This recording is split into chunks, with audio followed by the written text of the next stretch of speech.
بسم الله الرحمن الرحيم يا أيها المزمل قم الليل إلا قليلا نصفه أو ينقص منه قليلا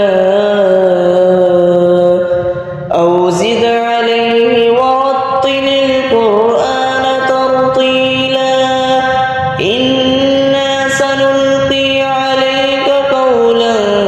ثقيلا إن ناشئة الليل هي أشد وطئا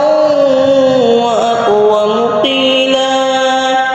إن لك في النهار سبحا طويلا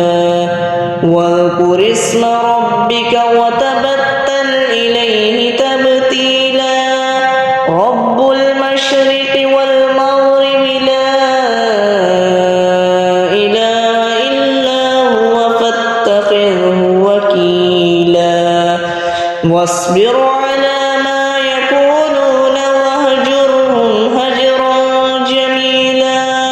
وذرني والمكذبين أولي النعمة ومهلهم قليلا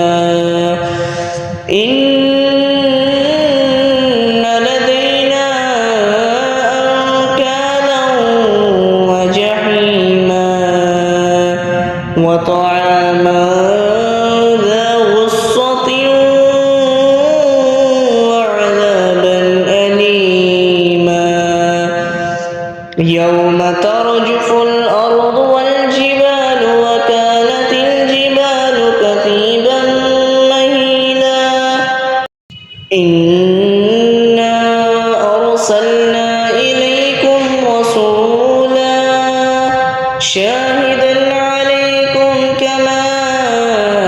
أرسلنا إلى فرعون رسولا فعصى فرعون الرسول فأخذناه أخذا وبيلا فكيف تتقون إن كفرتم يوما يجعل الولدان شيبا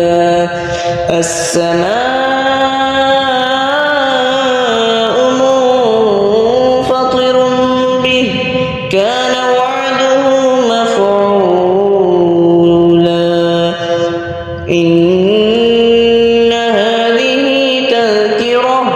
فمن شاء اتخذ إلى ربه سبيلا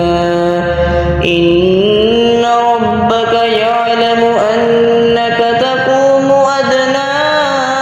من ثلثي الليل ونصفه وثلثه وطائفة من الذين معك والله يقدر الليل والنهار علم أن لن تحصوه فتاب عليكم فاقرؤوا ما تيسر من القرآن علم أن سيكون منكم مرضى وآخرون يضربون في الأرض يبتغون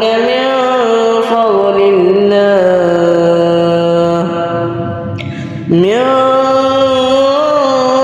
فضل الله وآخرون يقاتلون في سبيل الله